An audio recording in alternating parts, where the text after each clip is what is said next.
Hi, everyone. So lovely to see so many of you here today. And thank you so much for joining on what I imagine is probably your lunch break. Just before we kick off, my name's Maria. I'm a consultant here at WOW Recruitment, and I look after our marketing and digital division. And I'm super excited to be presenting this webinar to you today.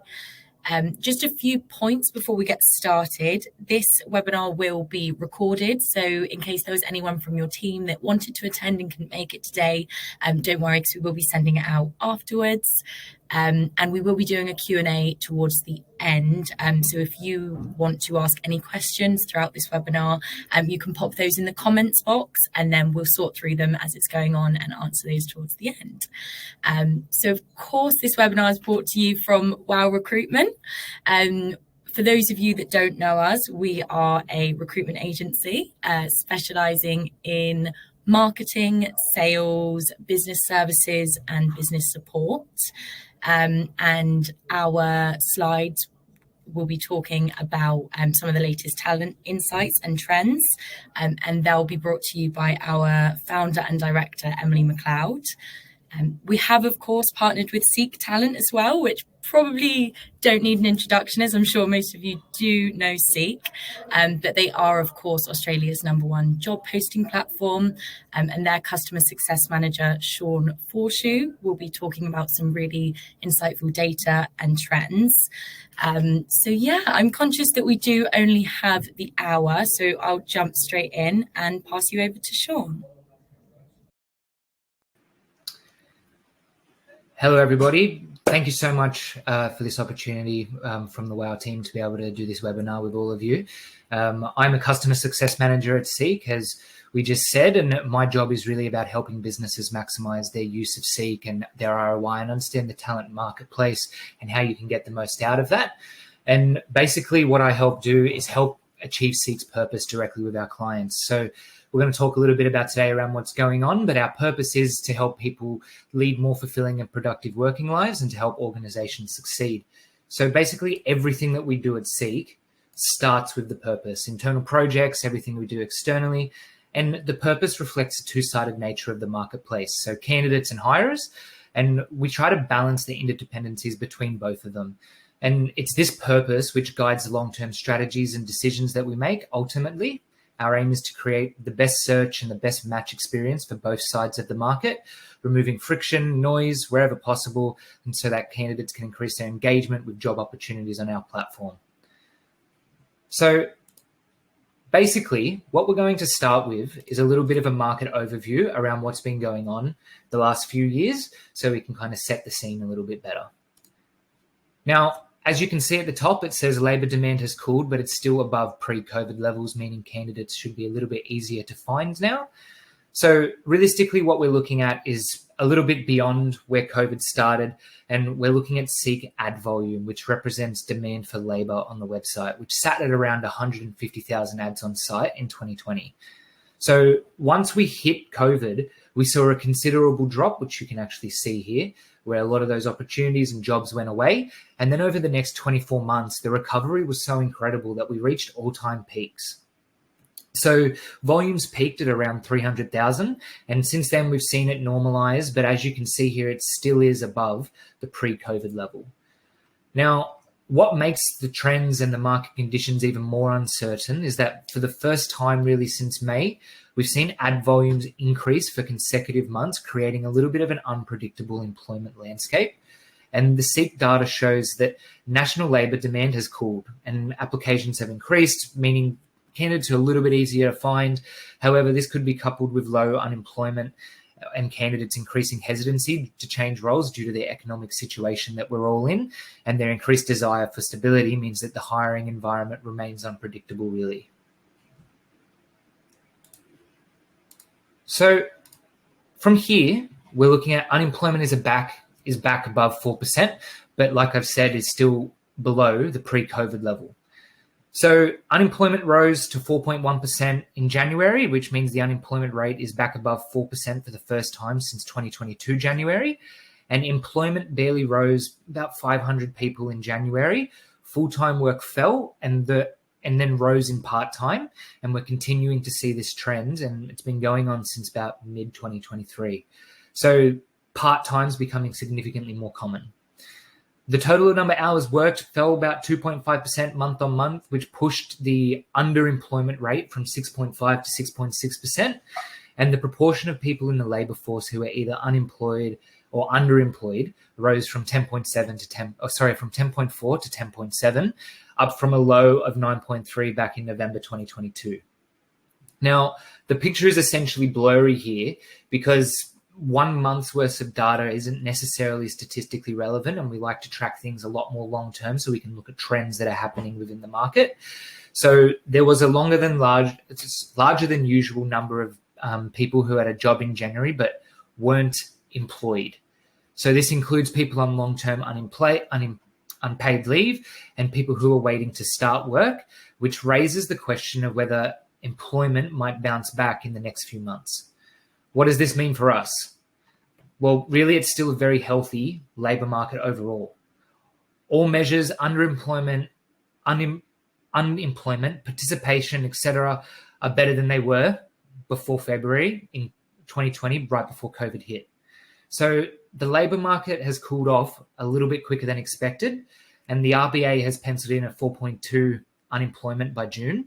We're already at 4.1%. So, which is a lot quicker and a lot bigger rise than was expected. And this reduces the probability of further rate hikes and raises the probability of rate cuts in 2024. Here's hoping. So as we go through here, we're looking at full-time employment grew rapidly through the jobs boom, but in the last 6 months, part-time has taken over, which is something I've mentioned in the last few slides, right? So I touched on that part-time work before, but both supply side and demand side factors have driven growth in part-time employment.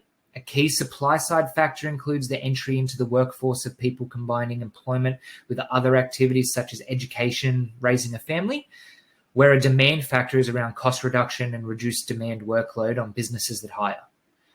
There are mixed views on part-time work often seen as an opportunity for flexibility, but we often find those in part-time work face feelings of discrimination towards part-time workers that may surface due to employer expectations. So this might also result in a reduction on flexibility, meaning more clock watching on both sides and working hours outside of normal hours, which, given the legal right to disconnect law has recently passed, could make things even more complex. So from here, the big states have lagged from the rest of the country in the last few years, essentially.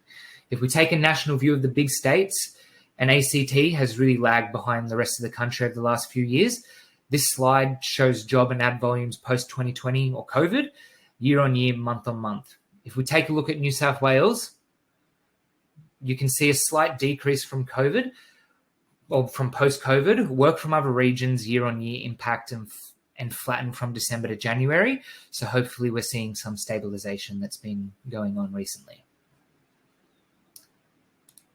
Now, last few ones before we get into a bit of a change of topic, but across the country, only two industries have experienced growth in the last little while, and it's government and legal. But we have to remember there was such insane growth everywhere else that we're still above the pre-COVID level. So even in a place like IT, information technology, you see such a big drop all the way at the bottom, but we're still seeing a better market than it was before COVID. So the SEEK employment trend, when we're mentioning sort of month-on-month ad volume increases, after looking at a yearly trend of demands in labour, it's interesting seeing that at a national level and also in a little bit more detail. So what we're seeing isn't really unexpected. So we've got national job ads month-on-month in January up 1.3%, but January this year to last year, it's down 17.5%. And then applications month-on-month have been coming up. So as we've been saying, a little bit more applications, a little bit easier to find candidates, but it doesn't take away the need to find the best candidates in the market, really. Now, in the next one, candidate activity. So applications are usually or are a sign of labour supply and are typically applications per generally mirrored with job ads. So you generally see demand and applications sitting in a similar area, which is what we're looking at here. But as such, we've seen such an increase in the number of applications over the last 12 months that it's finally really caught up. So advertised salaries in 2023 increased by 4.5%, and we're seeing significantly more ads with 4.5% more with salaries on them, and it's something candidates ask us about all the time. So if we compare year on year through all the people who could move for salary increases, we're seeing a much bigger increase in competition with businesses that are displaying that to try and get people moving for those reasons, especially when we're thinking about stability from the last few slides as a key thing that candidates are focusing on. So what's a positive since a candidate activity is up? The engagement of unique activity is also up. So more and more brand new people who've never used Seek before coming to the platform.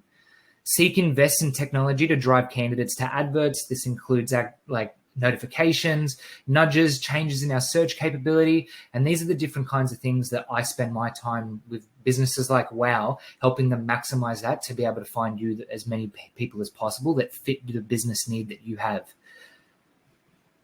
So from here, we're going to discuss what Seek really has to offer. From my side, this is the sort of stuff that I spend the vast majority of my time talking about with companies like Wow to help them maximize your advertisement. So Seek's changed a lot in the last few years. When I first created a Seek profile, I remember there was like bunches of different things. It looked like I was on a CRM system at work trying to figure out putting data in. No one really liked that. As Seek's invested in our technology, we've been able to implement AI that helps us track what candidates focus on, and we've built a platform that helps to do that. So what we're looking at is what a candidate's experience looks like when they come to Seek, and you can see the percentages of how they search. The thing that always stands out to me is 13% of people search for salary, but we know that like 80% of people we've always surveyed really want salary. So there's lots of different nuances that go into creating ads that businesses like Wow uses to get you the best candidates. Now, here we can actually see something a little bit more internal, but it's kind of breaking down your adverts and how we can get the most out of them and what people are looking at when they're applying to roles. Now we've got actual statistics across the top here for Wow, and you can see that Wow got 1.1 million views over the time period that this was. I believe this was like 90 days, which is kind of like 1.1 million people scrolled past ads that they're representing you with. And you can see that as a business, they get 82% more views than people that they generally compete against, 1.5 more clicks, 2 times the applications. So the way that Wow markets themselves and uses the platform is on average 200% better than the average people they compete with. And this comes down to understanding how the technology works, being consistent, and working with their clients to make sure that they're getting the best product on the marketplace. Now, when we do this, we look at tools like Seek Analytics, and this is something you have access to as well, where you can get in there and you can look at how are your roles performing, what can you do to make changes, and this is something that Wow does incredibly well. These aren't Wow statistics that we're seeing on the screen, it's just some screenshots that we've used, but it gives them basically an insight into what's going on, how do you figure out what's happening in the marketplace, and what can you do to get a better engagement and just give candidates what they want in a better way.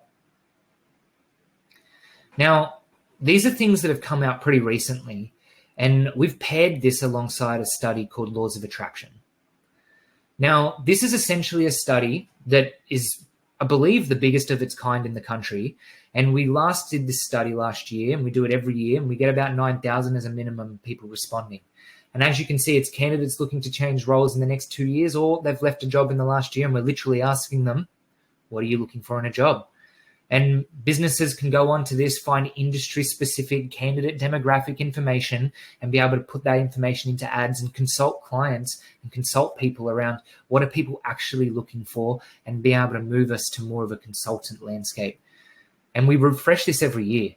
So this is something you can go to, find new information about, and essentially we're just trying to make a one-stop shop where you can find information on candidates and tell you exactly what they're looking for. So it kind of looks like this on the inside. And one of the things that come from this is you look at every single industry, and work-life balance after COVID went through the roof. Like normally we'd see 0.2, 0.3% changes in this study, but after COVID, work from home, flexible working hours, out of nowhere, from the bottom to the top. So being able to look at this information in your own studies, and I know WOW's done a lot of studies on this as well, really helps you sort of figure out what information, how do we sell to candidates, how do we make candidates realize we're a business that we want to work with. And it's just about marketing to the things that you know they want rather than shooting in the dark.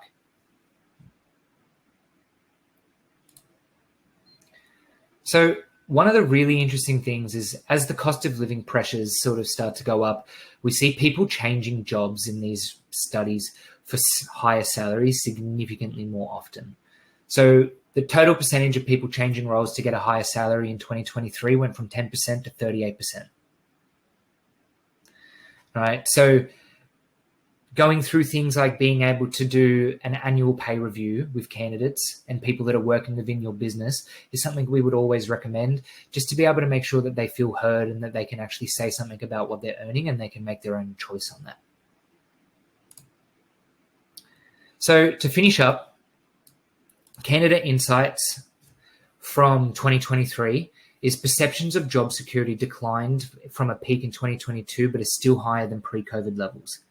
The motivation to change jobs to earn more money significantly grew in 2023, and more candidates are monitoring than ever before, but are more hesitant to change roles due to their economic concerns and desire for stability. So the pandemic highlighted the importance of work-life balance for everybody, which is also now considered as the top 2 across nearly every industry as the most important thing workers are compared to career development. So thank you very much, everybody. I hope that the information today was really helpful. I'm going to be handing over to Emily McLeod now. Really do appreciate your time. Hope to hear some questions later. Thanks, Emily. Thanks so much, Sean. So for those who don't know me, I'm Emily, co-founder and director of WOW Recruitment. I just want to say thank you again. I know Maria already said it, but thank you for everyone who's jumped on today. It's so good to see so many of you here. But before I get started, I just wanted to personally give a big thank you to the team at Seek for pulling all that data together. That was so valuable. And especially thanks to Sean for giving up your time to present for us today. It's the second time I've seen it and it was still incredible. So thank you for doing that for us. And data can be very hard to digest, but it can be even harder to actually present. The team said that at Seek when we presented this live a couple of weeks ago, and it couldn't be more true. So Sean, you made that super digestible. So thank you. Personally, I actually rely on Seek's law of attraction part of their website quite a lot when I'm coming up with like a go-to market strategy for a new role that we take on. So I highly recommend looking into that if you're in a hiring position, if you don't already. But yeah, I rely on law of attraction weekly. So definitely have a look into that if you haven't already. But just before I get started, a quick reminder to send your questions just in the comments box if you have any as you go, and we'll answer them all at the end. So I'll go ahead and get started. I thought I'd introduce WOW. Some of you would be familiar with us already, but for those who don't know us, WOW Recruitment's a boutique agency, as Maria said. We focus a lot on recruiting for the future, which to me and to the team just means understanding that the employment market is constantly changing. And with that, it means that we are in a role where we need to ensure that both our candidates and our clients are equipped with the knowledge that they need to be able to make decisions for the long term and decisions that will ensure success long term. So that brings me to what we're here to present about today, which is our job satisfaction, our wage trends report for 2024. So at the end of last year, we conducted a survey. And in that survey, we went out to quite a few participants and we got a response from 5,000 people. Those 5,000 were within the white collar space. They really ranged from junior candidates through to senior candidates. So we got a really good scope of the market. And then through that data, we're able to pull out some really good insights. And through the research, we've been able to identify some really key trends in job satisfaction that do significantly impact and should significantly impact our recruitment strategies. But we can also see a really clear connection between job satisfaction and several distinct factors that I'm going to talk about today. So I'll draw those insights out for you so that you can walk away with that knowledge. So overall, just to give you a bit of an overview of the results we had, 53% of the respondents were satisfied. We can see that in two ways. So you'll see, that some of them responded with I love my job and some responded with I like my job. But overall, 53% were satisfied. You can look at that and say, well, the majority of the market's satisfied, so that's great. I see that as we have a lot that we can improve on, and there's a lot of room for us to improve with our job satisfaction. And so if you're sitting on this webinar right now when you're actually in a position to either decide which factors could improve the job satisfaction within your organization, or you're someone who's looking for ideas that you can take back to the leadership team or back to your team to brainstorm, the insights I'll present today should put you in a position where you're able to present not only evidence-based decisions, but evidence-based suggestions as well. So I thought we'd start by zooming in on demographics. It is important to know that demographics are important, but they're not the strongest driver of job satisfaction, but I don't think we can ever really ignore them, especially when we're recruiting and when we're trying to attract and retain talent. So the first thing I wanted to do was actually compare the age groups. So you can see on my slide here that I've compared 3 areas. The first one being age groups. So I found this one quite interesting. Those in the early to middle parts of their career, which we identify as about 31 to 40 years old, they showed the highest levels of job satisfaction. So people at that midpoint of their career are the most satisfied. And then you'll see on the other side that the older respondents, so people who are 51 and over, they showed the lowest level of job satisfaction. And then within that data, of that data that you can see, males aged between 31 to 40 were most likely to love their job, whilst females aged 51 and above are more likely to want out of their job. So I'll come back to that, but that's something to think about in your organization when you think about the spread of age groups that you have. The second thing here is company size. So company size does really matter and impact job satisfaction, interestingly.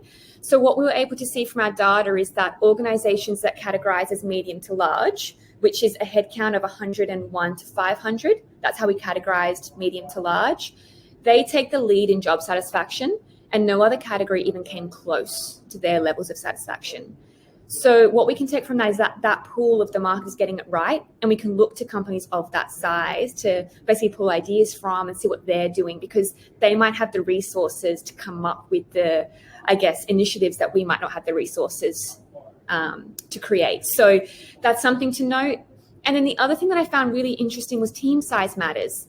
So from the respondents that were in a leadership position, we saw that team size is more closely linked to job satisfaction than their actual pay, which I found so interesting. So the ideal team size for optimal job satisfaction is actually 4 to 10 people. Any larger or any smaller actually leads to less satisfaction. So if you have people, if you're in a leadership role, or if you have people on your team in a leadership role, it is something to think about of how many direct reports do they actually have, because it does link to how satisfied they may be in their role. So when we think about these demographics and our actual recruitment strategies, the trends only highlight the need to actually tailor your approach and tailor your strategies to address the varying needs and preferences of different demographic groups. I'm sure if you've done any research into different demographic groups and different generations, Gen Z is such an outlier with the way that they see roles and the way that they see opportunities. So an example is that a lot of generations, all generations typically come in at salary being the number one driver still. Whereas Gen Z, their number one driver is actually societal and environmental impact. So they're looking at whether your organization has a solid societal and environmental impact. Meaning if you're advertising and trying to attract or retain that talent, you do need to be promoting and advertising what you're doing in that space to attract and retain those people. So something to be aware of. It's also worth focusing on strategies that actually retain and engage employees at different stages of the life cycle of their career, because we can see that age is impacting job satisfaction. And then by recognizing and adapting these different trends, your organization can only be more effective at attracting and retaining. I think retention is a big piece that we want to be thinking about as well. So again, interestingly, we can't, base salary and job satisfaction aren't neatly linked, but what we can look at here is pay raises and incentives. So we can see a direct link there. So the first one I'll look at is the pay increases side. So those who had received a pay increase in the past 12 months were more likely to say they love their job, which is really interesting. So there's a direct link there. The most common pay increase was about 1 to 5%, irrespective of the satisfaction level. So it doesn't appear that the amount of the increase matters too much, but it's the fact that it actually is an increase, which I even looked at for my own team and thought, a 1 to 5% increase sometimes is doable. And if it means you can retain your talent, then it's something you might want to have a look at. And then the other thing is bonuses. So when we looked at that side of things, we found that the most satisfied pool of candidates were more likely to qualify for a bonus. So when we sum this up, and bonuses, can be commissions, it can be bonuses directly linked to performance, company performance, team, individual, it's just a bonus in general. So when we sum that up, our data basically suggests that if you want to transform an unhappy employee into a satisfied one, it is worth actually exploring some options like a small salary increase, some sort of financial incentive, a financial bonus, or any additional incentives that your organization is able to provide. We also had a look at well-being and job satisfaction, and I can talk about well-being and it's linked to job satisfaction all day long, so I'll try and keep this one short. But we all know, and I think the reason why I love this topic so much is because the data speaks for itself. But we all know that companies with purposeful, positive, and productive work cultures are not losing their talent. In fact, they're attracting it and they're taking it from people. So they're in a league of their own if they can nail this right. So everyone wants to be classified as a great place to work. But sometimes you sit in a position where you're hiring and you think, well, how does that actually manifest and translate into my recruitment process and into my recruitment experience for people so I can attract people? So I'm going to look at this one purely from like an actual recruitment versus retention standpoint. There's two ways I see it manifesting into your recruitment process. So one is through your EVP and the other one is through your wellbeing programs. And you'll be able to see that you can translate this into retention too. But if we just talk about it from a recruitment standpoint to start with, EVP, we've seen a massive rise in that. So for those who don't know what that stands for, it's an employee value proposition. A compelling EVP, which has a focus on employee well-being, directly impacts job satisfaction and talent attraction. We actually had a speaker a couple of months back now, Becca Smallwood, come and present to our clients on how to actually develop an EVP. And she presented a really clear framework. I've got the slides for it, but she presented a really clear framework on how to develop an EVP and how to embed well-being into that. So if that's of interest, feel free to reach out to me after the webinar, and I'm more than happy to send the slides and send the framework your way. It's super useful and so easy to follow. So I would work on embedding your wellbeing program into the EVP and then promoting that when you're advertising. But then the second piece is around having an actual wellbeing program, because when we did our job satisfaction report, and that's the data you can see on the screen here, when we compare job satisfaction between workplaces with and without a wellbeing program, there's such a stark contrast. So amongst the employees who absolutely love their jobs, 91% are part of companies that offer a wellbeing program. So that just tells me that well-being is such a pivotal factor in the competition for talent. The other thing we looked at is priorities for employees. So you'll see on the left side here, we've got what matters most to them in their current position, but we also looked at what non-financial benefits, they value the most. And the reason for that is I know that it's not always possible for your organization to offer those financial benefits. Sometimes budget restrictions don't allow it. So I wanted to dive into this a little bit. On the left side, the key trends I wanted to pull out was that work-life balance actually came in a little bit above salary and benefits this year.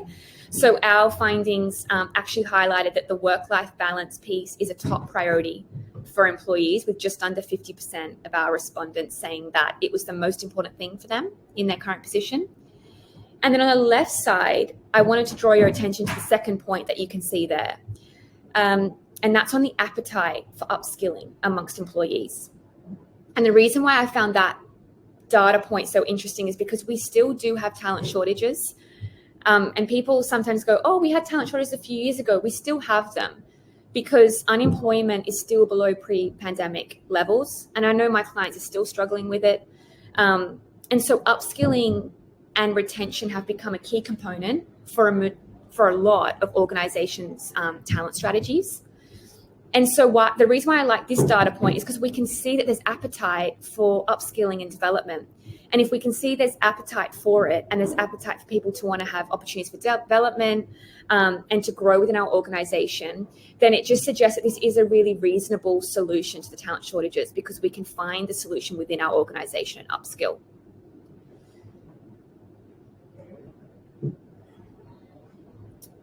We also had a little look at factors affecting employee retention.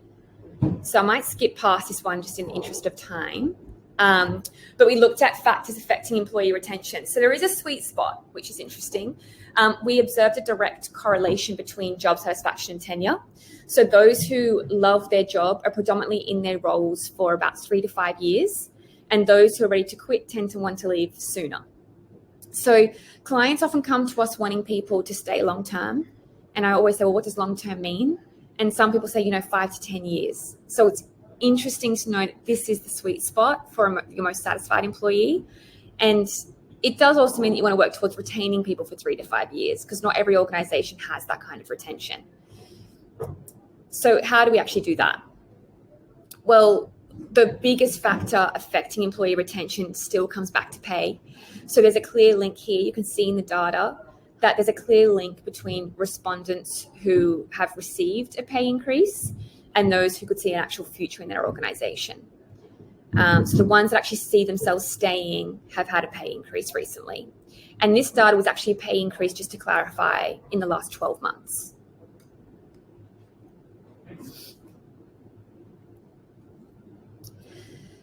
So then the last piece that we drew comparisons with was flexible work policies.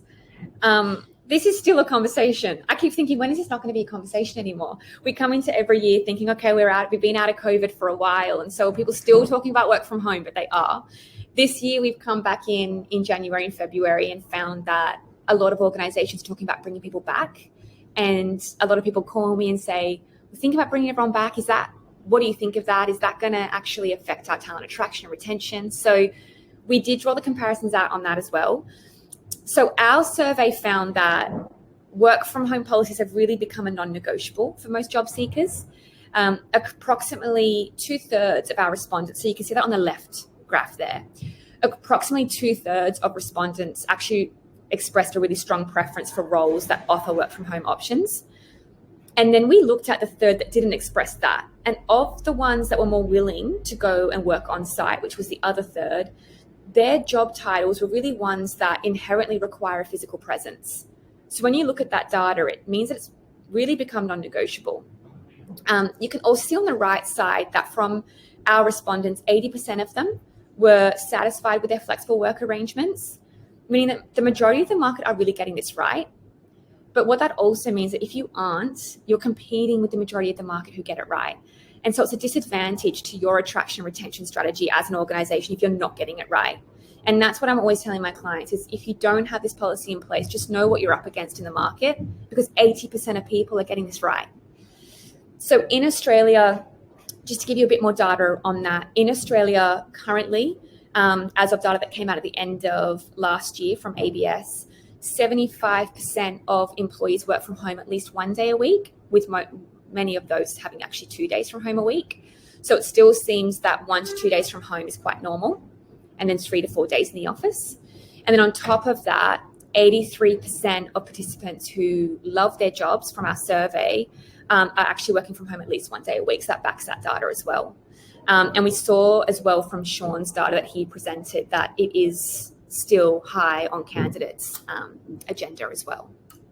So I found that interesting. And it backs what we're seeing in the market. I'm sure a lot of you on here today as seeing that that's really backing up what you're seeing in the market too. So to summarize, these are our key findings. There's a lot of words on this screen, so I won't read through them, but it does just summarize what we went through today. If you want to, we're going to send these slides out to everybody. But if you'd like to download our job satisfaction report to get further insights, you can. I'll pop the QR code up on the screen shortly so that you can do that. But I just really want to encourage people to ask some questions. I can't see on my side if questions have come through, but I will pass it back to Maria shortly so that she can go through any questions that have come through. We wanted to leave plenty of time for Q&A so that we could understand what you guys want and make sure we give you that information as well. So here you can find the QR code. Feel free to scan it and you'll be sent directly to a link where you can download our job satisfaction report. And whilst you do that, I'm just going to pass it back to Maria so that she can go through any questions. Thank you so much, Em. And Sean, I really, really enjoyed watching that. And I think, like you said, it's the second time that I've seen it as well. And still that data is so insightful and so important. I think, everything that was discussed today is so important for all businesses across all industries to know about, and to really, I suppose, put them ahead of the game when it comes to attracting and retaining that very top talent. So we have allowed some time for Q&A, as mentioned. So I'm just going to pull up some of your questions here. I think this one's probably more focused towards Emily. Someone's asked, where would you start when looking to build a wellbeing program for your team and future hires? I would start by looking at what's feasible for your organization and doing a little bit of research into what's out there. The way that we did it was I spoke to the companies that I know have really good retention rates, and I networked quite a bit and tried to understand what people were doing and what my competitors were doing. And it was when we introduced ours, it's when a lot of recruitment agencies were moving to a 4-day work week. And so I had a lot of my staff coming to me and asking for a 4-day work week. And I was thinking, I don't know how we're going to fit our week into 4 days. So what I did was I started networking and doing quite a bit of research into what's out there, but I knew what was feasible for me. So I think it's about looking at your budgets, looking at capacity planning, and looking at what you can actually do with that. And so we ended up introducing every third Friday of the month as a wellbeing day, where the whole organization has 1 day off a month. Previous to that, we had it that they got 1 day off every 6 months, because that's all we could do as a really small business at the time.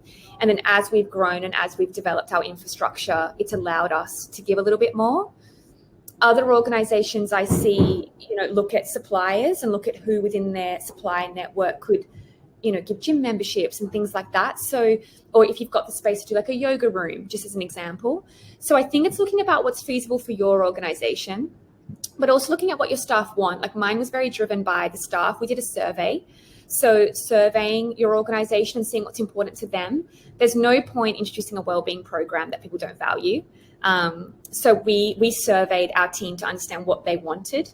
And once we had that data, we made decisions aligned with our team's desires as well as what was feasible for us, and met them in the middle a little bit, because what they desired was a 4-day work week. And I wasn't quite ready to make that happen. But we did the best we could with the resources and I guess the budgets that we had. So, and I think it can be, it doesn't have to be giving them a wellbeing day. Like it can be initiatives. We've got our operations manager here. She used to be a personal trainer. So she ran personal training sessions with the team. Like it can be, you've got to get creative. But I think the key is then putting it into like an EVP program or turning it into an official wellbeing program. Like you might be doing some of these things already, then turning it into something that you promote. The key is like promoting it for your talent attraction and retention. Say, this is what we're doing aligned with people's wellbeing. I think that's the most important part of then letting it manifest into your attraction and retention strategy for talent. Does that answer that question, Maria? I think so. And I completely agree as well. I know when I'm talking to candidates, sometimes it's not the actual sort of context of what's in place. It's knowing that the business cares.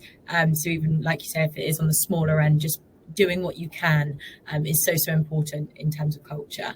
But yeah, thank you. I think you answered that perfectly, Am.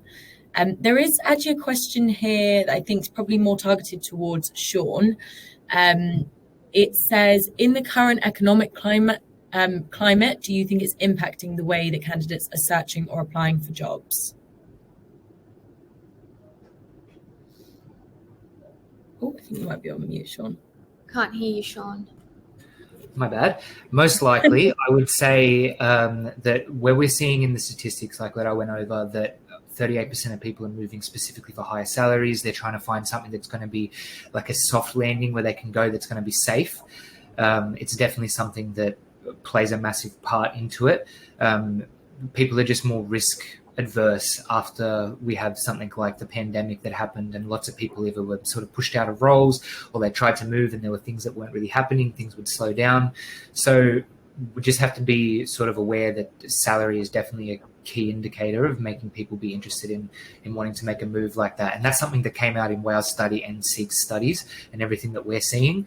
Advertised salary alongside well-being and alongside what the candidate's expectations really are is what I would do every time to try and maximize that. Otherwise, you're fighting an uphill battle, the same as not advertising a well-being or work from home thing like Emily was mentioning before.